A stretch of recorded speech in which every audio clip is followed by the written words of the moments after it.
দর্শক মন্ডলী, এই মুহূর্তে যারা আমাদের সাথে যুক্ত হয়েছেন এবং পরবর্তীতে যুক্ত হবেন, সকলকে বিজনেস আই বাংলাদেশের পক্ষ থেকে আন্তরিক অভিনন্দন ও শুভেচ্ছা। পুঁজিবাজার নিয়ে আজকেও আমরা আলোচনা করব, আর আমাদের সাথে আলোচনায় যুক্ত হয়েছেন তানিয়া শারমিন, এমডি ও CEO, CAPM advisory limited. Tania Sharmin, আপনি নিশ্চয়ই আমাকে শুনতে পাচ্ছেন? জি, শুনতে পাচ্ছি। আসসালামু আলাইকুম।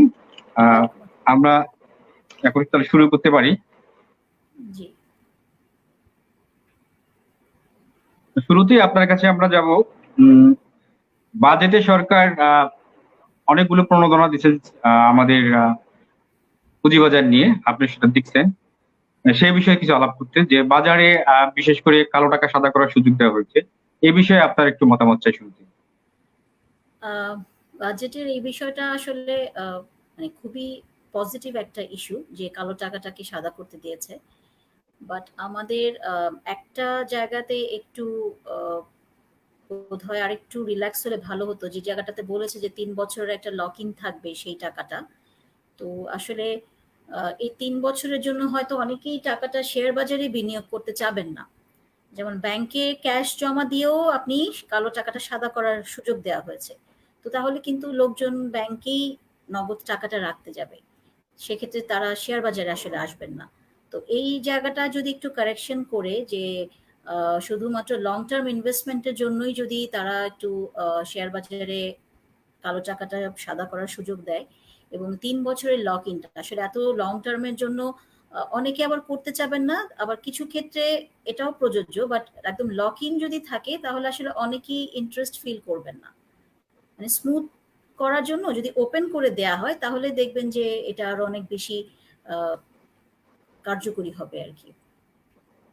ওপেন করার বিষয়ে আপনারা কি কোনো দাবি করছেন কিনা মাননীয় অর্থমন্ত্রীর কাছে, যেহেতু আমাদের প্রস্তাবিত বাজেট এটা ছিল? একটা, হ্যাঁ জি, বিএমবি এর পক্ষ থেকে চিঠি দেওয়া হয়েছে। আমরা জানিয়েছি যে ফাইনালাইজেশনের তো একটা অপশন আছেই, তো ওখানে আমরা এই জিনিসটাই তুলে ধরেছি যে ৩ বছরের লক ইনটা আর ব্যাংকে যে নগদ টাকাটা রাখার একটা সুযোগ দিয়েছে, একটু তো কন্ট্রাডিক্টরি হয়। সো শেয়ার বাজারের স্বার্থে এই জায়গাটা একটু কারেকশন করার জন্য আর কি আমরাও রিকোয়েস্ট করেছি। আমরা কি আশা করতে পারি যে সংশোধিত বাজেটে আমরা এরকম কোনো কিছু দেখতে পাবো, যে ৩ বছরের লগ থাকবে না? আমরা তো প্রপোজাল দিয়েছি, এখন আসলে এটা তো মাননীয় অর্থমন্ত্রী মানে বিচার বিবেচনা করে যেটা ভালো মনে করবেন দিবেন। বাট তারপর আমিও আরেকবারও বলবো যে শেয়ার বাজারের স্বার্থে আসলে এটা যদি দেয়া হয়, যেই স্বার্থে কালো টাকাটাকে সাদা করার সুযোগ দেওয়া হলো সেটা হয়তো মানে অ্যাপ্রোপ্রিয়েট ভাবেই কাজে লাগানো যাবে আর কি। আমরা একটু আইসিবি নিয়ে কিছু কথা বলি, প্রাতিষ্ঠানিক বিনিয়োগ পরিধি নিয়ে। বাজেটে সরকার আইসিবি কে আরো শক্তিশালী করার কথা বলেছেন। আইসিবি শক্তিশালী হওয়ার এই বিষয়টি আপনি কিভাবে মূল্যায়ন করবেন? আইসিবি কে আসলে কিন্তু মানে গঠন করাই হয়েছিল ক্যাপিটাল মার্কেটকে সাপোর্ট দেওয়ার জন্য। তো আমরা যতটুকু দেখি যে তারা সাপোর্ট দিয়ে থাকে, কিন্তু আমার যেটা অভিমত যে আদার্স কিছু সেক্টরে আইসিবি থেকে ইনভেস্টমেন্টটা যাচ্ছে। তো মেজরিটি ইনভেস্টমেন্টটা যদি ক্যাপিটাল মার্কেটে তারা করে থাকে তাহলে কিন্তু লিকুইডিটি ক্রাইসিসটা অনেকটা কমে যেত।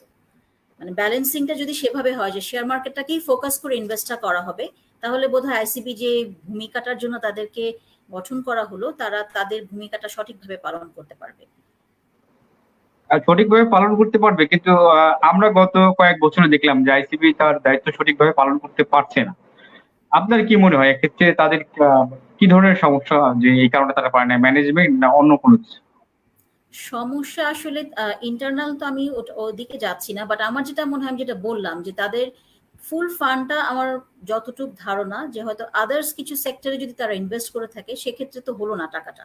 আপনাকে ফুল টাকাটা কিন্তু পুঁজিবাজারেই ইনভেস্ট করতে হবে, আপনাকে এভেলেবেল ফান্ডটাকে ফ্রি রাখতে হবে সব সময়। মানে আর লাস্ট 2 ইয়ার্স আপনি যেটা বলেছেন যে আসলে ওইভাবেও আমরা সম্পৃক্ত হতে দেখি নাই কখনোই শেয়ার বাজারে, বাট এর আগে যতটুক আইসিবি সাপোর্ট দিত সেভাবে কিন্তু এখন পর্যন্ত মানে লাস্ট 2 ইয়ার্স আমরা দেখতে পাইনি। তো আসলে রিজনটা কি এটা আমরাও আসলে জানতে চাই, বাট আমার যেটা মনে হয় যে শেয়ার বাজারটাকে ফোকাস করে যদি তারা তাদের ফান্ডটাকে ইউটিলাইজ করে ওটা সবচেয়ে বেটার হয়। না, সেক্ষেত্রে আমি একটু যোগ করতে চাই যে তাহলে আইসিবি কে শক্তিশালী করার মাধ্যমে পুঁজিবাজারকে যে শক্তিশালী করবে, সেক্ষেত্রে আইসিবি কে কি জাতীয় শক্তিশালী, এটা আপনি কি মনে করেন? এখানে হতে পারে তাদের মানে ক্যাপিটাল মার্কেট রিলেটেড যেসব ডিপার্টমেন্ট গুলো আছে তাদের সাথে মানে কোপ আপ করে, এবং তাদের সাথে যদি কোনো গ্যাপ না হয়, আমি যেটা মনে হয় যে আইসিবির সাথে হয়তো মার্কেটের বলেন ডিএসসি এসএসসি সিএসসি কন্টিনিউ যদি তারা মিটিং করে বা তাদের আসলে কি সমস্যা হচ্ছে, কোন জায়গাটাতে তারা সাপোর্ট দিবেন, এই সাজেশন গুলা কিন্তু তাদের নেওয়া উচিত স্টেক হোল্ডারদের কাছ থেকে, যে হ্যাঁ আমরা এই জায়গাটাতে চাচ্ছি। একটা লোন নিতে যাব, সেই জায়গাটা যদি স্মুথ না হয়, আমাকে যদি অনেক হ্যাসেল করে আসতে হয়, তখন তো আমি আর আইসিবিতে যাব না। বা আমার মনে হয় আইসিবির শেয়ার মার্কেটে যারা আছেন, আমরা যারা স্টেক হোল্ডার আছি, আমাদের সাথেও তারা আলাপ আলোচনা করে কিন্তু ডিসিশন গুলা নিতে পারেন যে কোনটা মার্কেটের জন্য বেটার হবে। তারা তো অবশ্যই ভালো জানেন, কিন্তু আমার মনে হয় আলোচনা করে যদি ডিসিশন গুলা নেন তারা, এটা অনেক বেশি এফেক্টিভ হবে। আমি আপনার সাথে আরেকটু যোগ করতে চাই, আপনি কি মনে করেন যে আইসিবি এই মুহূর্তে ফান্ড ক্রাইসিসে ভুগছে, সেই ক্ষেত্রে সরকার এখানে আরো ফান্ড দিবে, এরকম কিছু কি, মানে ফান্ড শক্তিশালী করার ক্ষেত্রে? শক্তিশালীর ক্ষেত্রে অবশ্যই, যদি তাদের ফান্ড ক্রাইসিস আসলেই থেকে থাকে, তারা তো একটা সরকারি কোম্পানি, তাদের আলাদা এন্টিটি আছে, সো তারা সরকারকে কিন্তু মানে জানাতেই পারে যে আমাদের ফান্ড ক্রাইসিস আছে। সো সরকারও সেভাবে যদি ফান্ড দিয়ে ইউটিলাইজেশনের প্রসেসটা বলে দেয়, তাহলেও কিন্তু মার্কেটে তারা ডিরেক্ট সাপোর্টটা দিতে পারবে। আমরা নতুন বিএসইসির চেয়ারম্যান সাহেবের মন্তব্য শুনছিলাম যে বন্ড মার্কেট নিয়ে বলছেন, এবং আমরা দেখলাম যে বাজেটেও বন্ড মার্কেট নিয়ে কথা বলছেন। এবারে বাজেটে বন্ড মার্কেটকে উৎসাহিত করা হয়েছে, বন্ড উৎসাহিত হলে বাজার কিভাবে লাভবান হবে বলে আপনি মনে করেন? আসলে বন্ড মার্কেটটা নিয়ে আমি একটু বলি। বন্ডটা কি জিনিস, এটা আপনি দেখবেন যে আমরা অনেকেই কিন্তু জানি না। তো আমার যেটা মনে হয়, প্রথমে বন্ড কি জিনিস এটা আমাদেরকে বোঝাতে হবে, বিকজ আমরা তো ইকুইটি নিয়েই সবসময় কাজ করি। সো আমাদের মাথাতেই সবসময় থাকে যে ইকুইটি কেনা বেচা করব। তো বন্ডটার আসলে সেটার কি অবজেক্টিভ, কেন সেটা বাজারে আসছে, বা বন্ড জিনিসটা কি, এটা লং টার্ম না শর্ট টার্ম, কিভাবে এটা কাজ করে, এই জিনিসটা আমার মনে হয় আগে কিছুটা, আমরাও চাই যে কিছুটা একটা সেমিনার করে হোক, বা মানে পাবলিককে একটু জানানো দরকার হোয়াট ইজ বন্ড। তারপরে ধরেন বিভিন্ন যে সেমিনার গুলা হয়, বিনিয়োগ শিক্ষা বলেন বা যেটাই বলেন, সেগুলাতে কিন্তু বন্ড নিয়ে একটা সেমিনার আলাদা করে করতে পারে। আর বন্ড মার্কেটটাকে অবশ্যই স্টাবলিশ করা উচিত, বিকজ আমরা তো এখন পর্যন্ত পুরাটাই ইকুইটি বেস। সো লং টার্মে যারা ইনভেস্ট করতে চায়, তারা কিন্তু বন্ডের মাধ্যমে শেয়ার টাকাটা উইথড্র করতে পারে। যেমন সরকারি কিছু প্রজেক্টেও কিন্তু বন্ডের মাধ্যমে, আমরা বাইরেও অনেক জায়গায় দেখি যে তারা বিভিন্ন সরকারি বড় বড় কাজগুলা কিন্তু বন্ডের মাধ্যমে ফান্ডটা কালেক্ট করে থাকে। এবং যারা একটু 3 বছর বা 5 বছরের জন্য স্মল ইনভেস্টর যারা আছে, তারা যদি বিনিয়োগ করতে চায়, তারাও কিন্তু বন্ডে শর্ট টার্ম বন্ডগুলাতে ইনভেস্ট করতে পারে। সো বন্ড মার্কেটটা যদি আমরা আসলে স্টাবলিশ করতে পারি, মার্কেট আমাদের ওভারঅল ক্যাপিটাল মার্কেটের জন্য কিন্তু একটা অনেক বড় কাজ করতে পারবো বলে মনে করি আর কি। আমি এখানে আরেকটু বিষয় জানতে চাইছি, যে বন্ড মার্কেট আর ক্যাপিটাল মার্কেট, বন্ড মার্কেটের টাকা কি ক্যাপিটাল মার্কেট ইউজ হবে কিনা, মানে বন্ড তো একটা আলাদা ইস্যু, সেক্ষেত্রে ক্যাপিটাল মার্কেটের কি লাভ হবে আর কি? যখন আপনি একটা বন্ড যখন লিস্টেড হবে, তখন তো সেটা আপনি লিস্টিং এর মাধ্যমেই আপনি এটা মানে বেনিফিটটা পাবেন। আপনি লিস্টিং হলে তখন সেটা টাইম মতো তার ডিভিডেন্ড পাচ্ছে, বা যেটাই হচ্ছে সেটা ডিসবার্স করে দিচ্ছে। আর ক্যাপিটাল মার্কেটের সাথে যদি আপনার এটা প্রসেসটা তো আমরা করে দিবে হচ্ছে, বন্ড তো এমনি আসবে না, এটার মধ্যে থাকবে হচ্ছে আপনার স্টেক হোল্ডাররা, যেমন মার্চেন্ট ব্যাংক বন্ডের কাজ করে থাকে। আর একজন মার্চেন্ট ব্যাংক হয়তো ফান্ড কালেকশনের জন্য সে কাজ করলো, একজন ইস্যু ম্যানেজারকে তাকে ইয়ে করতে হবে, রাখতে হবে, একজন ইস্যু ম্যানেজার, একজন ট্রাস্টি হবে। তো এগুলা কিন্তু হবো আমরা সবাই মার্চেন্ট ব্যাংক থেকেই কিন্তু আমরা এই কাজগুলা করব। সো আমাদের আর্নিং এর সাইডটা কিন্তু তখন বাড়বে। যেখানে আমরা এক জায়গায় ফিক্সড হয়ে আছি, শুধুমাত্র কমিশন নির্ভর হয়ে আছি বা আইপিও তে নির্ভর হয়ে আছি, এই জায়গাগুলোতে কাজ করে তখন আমাদের কিন্তু আর্নিংটা আমরা অনেক বাড়াতে পারবো। এবং যখন লিস্টিং হবে, তখন কিন্তু আপনার ইকুইটির থেকে আস্তে আস্তে ডিপেন্ডেন্সিটাও কমে আসবে। ম্যাম, একটু আমরা ইস্যু নিয়ে একটু কথা বলি। শুরুতে রিং শেয়ার নিয়ে একটু কথা বলি। রিং শেয়ার লেনদেন শুরুর অল্প কিছু দিনের মধ্যেই মূল্য ফেস ভ্যালুর অনেক নিচে চলে আসে, এর পিছনে কারণ সমূহ কি কি, বা কি কারণ থাকতে পারে? আচ্ছা, রিংশানের আমি ইস্যু ম্যানেজার ছিলাম, আমার সাথে আরো ছিলেন। তো রিংশানটা ছিল আসলে সবচেয়ে বড় কোম্পানি। আপনিও দেখবেন যে আমরা প্রায় 15 কোটি শেয়ার নিয়ে আসছি, 150 কোটি টাকা উঠিয়েছে ওনারা। তো এত বড় একটা কোম্পানি আগে কখনো মার্কেটে আসে নাই। কিন্তু রিংশান যখন আসলে আনফরচুনেটলি যখনই লিস্টিং হলো তখনই কিন্তু মার্কেটে লিকুইডিটি ক্রাইসিসটা অনেক বেশি ছিল, যার কারণে মার্কেট ওইটাকে ধরে রাখতে পারে নাই, এত বড় শেয়ার তো। সো মানে অনেকগুলা রিজনে আসলে তখন রিংশানের ফেস ভ্যালুটা নেমে আসছে। আপনি যদি কোম্পানির কথা চিন্তা করেন, 15% স্টক দিয়েছে, তাদের ন্যাভ হচ্ছে আপনার 24, মেবি 24 সামথিং। সো আমার মনে হয় কোম্পানির হিসেবে যদি বিচার করেন, রিংশাইন কিন্তু অনেক ভালো একটা কোম্পানি। এখন ফেস ভ্যালুর নিচে নামা ওঠা এটা তো অনেকটা আসলে মার্কেটের উপরও নির্ভর করে। তো এমন সময় আসলে ওদের লিস্টিংটা হয়েছিল যে তখন লিকুইডিটি ক্রাইসিস, আদার্স, হঠাৎ করে আবার করোনার জন্য বন্ধ হয়ে গেল, করোনার একটা এফেক্ট ছিল সারা বিশ্বে, সেটার এফেক্ট বাংলাদেশে পড়েছিল, তখন কিন্তু সব শেয়ারের প্রাইসই ফল করেছে, শুধুমাত্র রিংশান কিন্তু না। মানে আমরা বলতে পারি যে সঠিক সময়ে এটা আসলে বাজারে আসে না, এর কারণেই হয়তো বা এরকম কিছু একটা। সময়, এবং আসলে তখন আমাদের মেইন যেটা ছিল যে ফান্ড ক্রাইসিস ছিল এবং কিছু প্যানিক ছিল, করোনা নিয়ে কিছু প্যানিক ছিল, তখন পুরো ওয়ার্ল্ড তখন করোনা নিয়ে প্যানিক ছিল। সো ওইটার এফেক্ট আমাদের দেশে ছিল, সব মিলিয়ে আসলে একটা এফেক্ট হয়েছে আর কি। বাট অ্যাজ আ কোম্পানি আমি এখনো বলবো অনেক ভালো একটা কোম্পানি। আহ, আমি আরেকটু যোগ করতে চাই যে বাজারে যে কোনো কোম্পানির আইপিও পরবর্তী 5 বছরের ডিভিডেন্ড এবং ইপিএস এর সম্ভাব্য তথ্য প্রকাশ করা বাধ্যতামূলক করার দাবির সাথে আপনি কি একমত পোষণ করেন? হ্যাঁ, এটা যদি, এখানে আপনার একটা কথা আছে, আমরা আসলে কতটুক অথেন্টিক দিব, এই যে এটা নিয়ে তো আসলে অনেকবারই কথা হয়েছে যে সোর্স গুলা ঠিক মতো আমরা দিচ্ছি কিনা। আমরা তো ডিউ ডিলিজেন্স দিচ্ছি অডিট রিপোর্টের উপরে। সো এই অ্যাজাম্পশনটা কারা করে দিচ্ছে এটা কিন্তু একটা অনেক বড় ইস্যু। সো অ্যাজাম্পশনটা যদি এমন কেউ করে দেয় রিসার্চ করে যে হ্যাঁ ওকে, কনভিন্স হতে পারি আমরা, আমার মনে হয় এটা হতে পারে, কারণ পৃথিবীর অনেক দেশই এটা করে থাকে। আমরা যদি প্রিভিয়াস ডেটা দিই তাহলে কেন ফিউচার ডেটা দিতে পারবো না? বাট অথেন্টিক হতে হবে।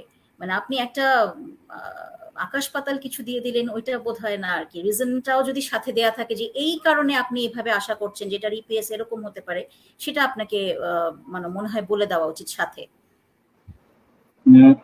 আইপিও নিয়ে আরেকটু কথা বলবো, সেটা আইপিও এবং রাইট শেয়ার ইস্যুর মাধ্যমে উত্তোলিত যে টাকা, সেটা নির্দিষ্ট গাইডলাইন উপেক্ষা করে কিছু কোম্পানি বছর পর বছর তাদের কাছে রেখে দেয় এবং বিনিয়োগকারীদের সাথে প্রতারণা করে।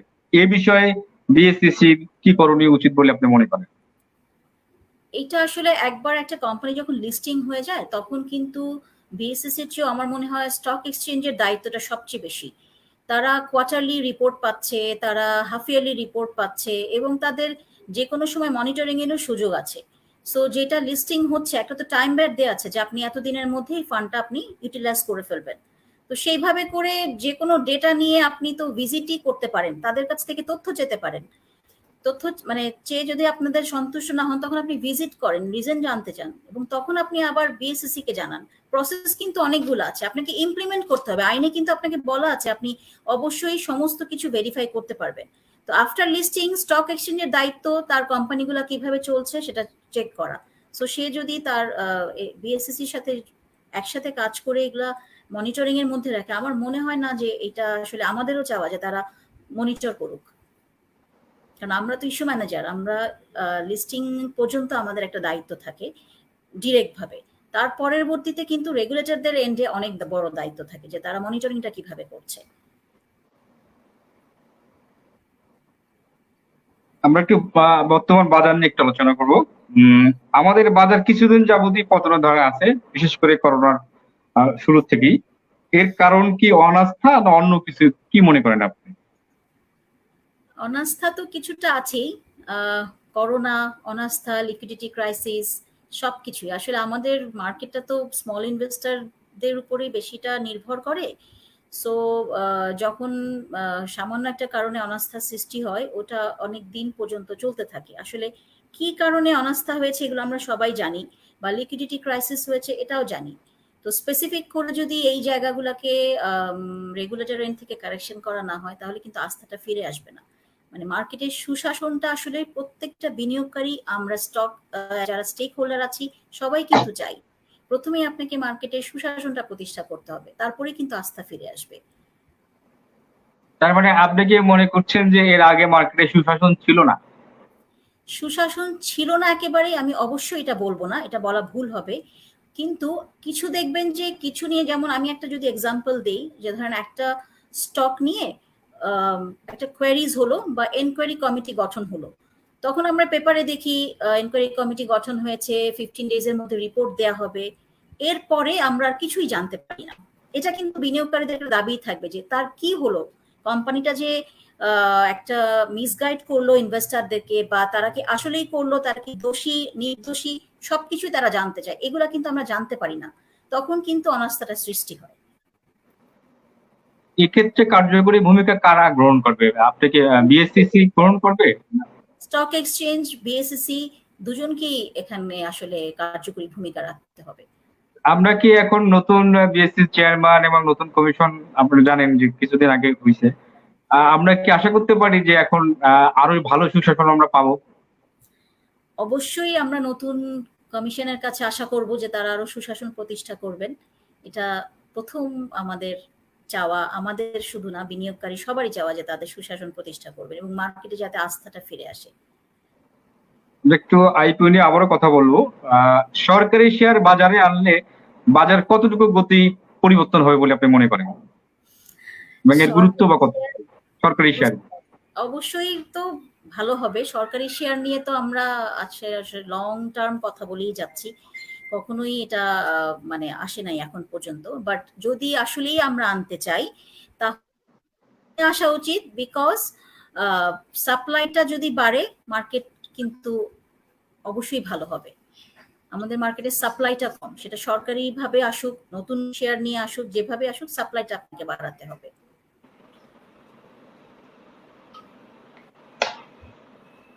আমরা এসিসির কাছে আপনার, নতুন এসিসির কাছে আপনার চাওয়া বা প্রত্যাশা কতটুকু? জি, আর একটু বলবেন আবার, সরি।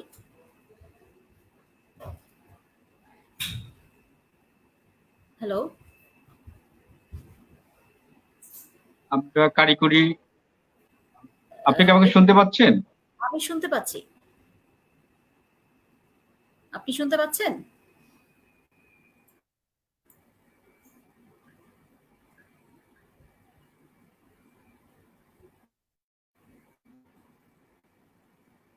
আপনি কি শুনতে পাচ্ছেন আমাকে?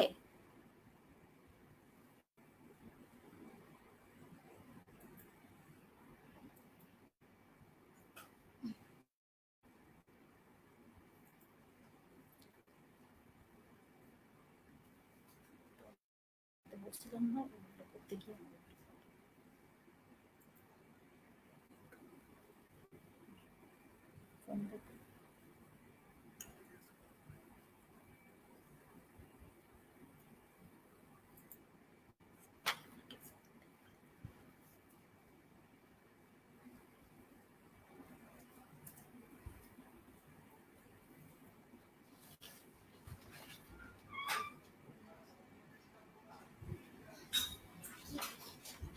একটু আস্তে কথা বলতে হবে।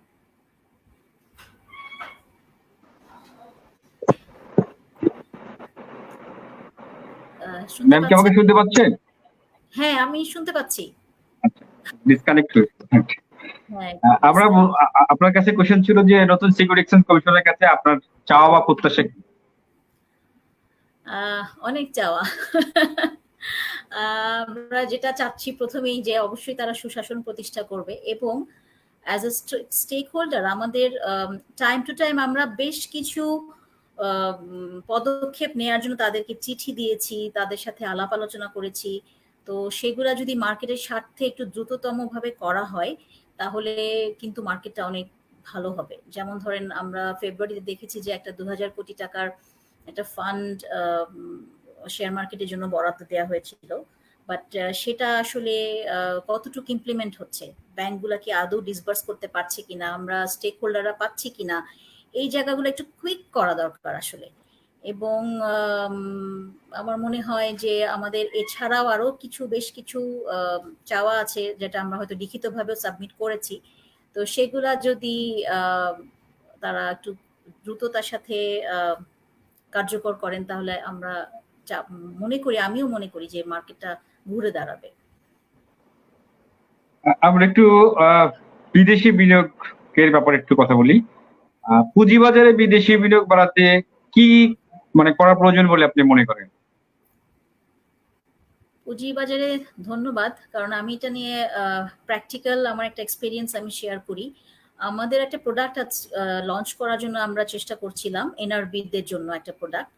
তো করতে গিয়ে আমি যেটা দেখলাম যে যাদের সাথে আমরা কাজ করব, লাইক থ্রু ব্যাংকের মাধ্যমে তাদের টাকাটা আসবে, তারপরে আমার কাছে ফান্ডটা আসবে, অ্যাজ আ মার্চেন্ট ব্যাংক আমার কিন্তু রাইট আছে আমি আমার বিওতে তার শেয়ারটা রাখবো। এই জায়গাগুলোতে বিশাল একটা গ্যাপ আছে, মানে আন্ডারস্ট্যান্ডিং লেভেলে অনেকের কাছে, মানে আনফরচুনেটলি এমন কিছু জায়গা থেকে আমরা ফিডব্যাক পেয়ে তাদের আসলে ধারণাই নাই যে বিদেশি বিনিয়োগ খুব স্মুথলি হতে পারে। বাট কিছু ক্ষেত্রে আগের থেকে আমরা অনেক ভালোভাবে এখন মানে টাকাটা ইনজেক্ট করা থেকে শুরু করে টাকাটা যে তারা নিয়ে যাচ্ছেন, সেটা অনেক কাস্টোডিয়ানদের সার্ভিসটা বোধহয় একটু বেশি আছে, ওই জায়গাটা যদি একটু দেখা হয়। আর আমার মনে হয় সবচেয়ে বড় মানে বেশি দরকার রোড শো করা এবং মার্কেটিং করা। যে রেগুলেটর এন্ডে আমি বলবো, এটা আমি আগেও বলেছি, যে রেগুলেটর এন্ডে আমরা স্টেক হোল্ডার সহ যদি রেগুলেটররা রোড শো অ্যারেঞ্জ করি বা মার্কেটিং এর আদার্স মার্কেটিং ব্যবস্থা করি, জানতে হবে তাদেরকে যে বাংলাদেশি বিনিয়োগের সুযোগ আছে এবং মানে সঠিকভাবে তারা বিনিয়োগ করতে পারবে। এই জিনিসটাকে ফোকাস করে রোড শো গুলা করা উচিত আমার মনে হয়। অনেকে আছে জানেই না, আমি প্র্যাকটিক্যাল এক্সপিরিয়েন্স বলছি, তাদের কোনো ধারণাই নাই যে তারা এত সুন্দরভাবে আমাদের দেশে বিনিয়োগ করতে পারবে। বিদেশি তো আছেই, এনআরবিরা পর্যন্ত জানেন না যে তারা আমাদের দেশে বিনিয়োগ করতে পারবেন। তো এই জায়গাগুলো আমার মনে হয় ফোকাস করে রেগুলার এন্ডে ফোকাস করতে বলার মধ্যে আমরা তো বলছি, বাট আমরা রোড শো হয়তো করছি, কিন্তু রেগুলেটর এন্ডে যদি বলে তাহলে আস্থাটা কিন্তু অনেক বেশি থাকে। আমরা একটু আবারও ইস্যুর বিষয়ে কথা বলি। তালিকাভুক্তির পরপরই কোম্পানির আর্থিক বিবরণী চিত্র এবং ডিভিডেন্ডের ধরন দ্রুত পরিবর্তন হয়ে যায় এবং দেখি আমরা খারাপের দিকে যাই। এই প্রবণতা রোধে ইস্যু ম্যানেজার বা সিএ ফার্ম সমূহের ক্ষেত্রে কি নতুন কোনো কোড অফ ইথিক্স সংযুক্ত করা উচিত? এটা আসলে কি বলবো, মানে ইস্যু ম্যানেজার আমরা তো একটা ডিপেন্ডেন্সি আছে আমাদের সিএ ফার্মের উপরে, তারা যে অডিট করছেন সেটার উপরে আমরা দিয়ে যাচ্ছি। এরপরে কোম্পানি কি রিজনে আসলে ডিভিডেন্ড দিবে কি দিবে না সেটার জন্য কিন্তু আমি দায়বদ্ধ না।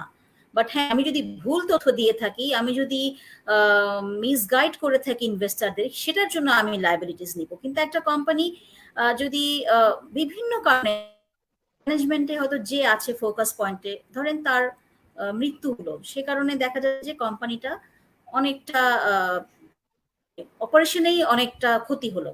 আবার ডলারের ওঠানামার কারণে কিন্তু অনেক সময় তার ইপিএস এ এফেক্ট হতে পারে। কিন্তু আমাদের, আপনি যেটা বলছেন আমি এটা বুঝতে পারছি যে মেজরিটি দেখা যায় যে আসার পরপরই অনেক বেশি কমে যায়। তো এটা নিয়ে আসলে যদি কোয়েরিজ অবশ্যই করতে পারি আমরা, যে এটার জন্য তো স্টক এক্সচেঞ্জ আছে, সিকিউরিটিজ এন্ড এক্সচেঞ্জ কমিশন আছে, আমরা আমাদেরও যদি কোনো জবাব দিতে হয় আমরাও জবাব দিতে রাজি আছি, আমাদের কোনো অপশন নাই অ্যাজ ইস্যু ম্যানেজার।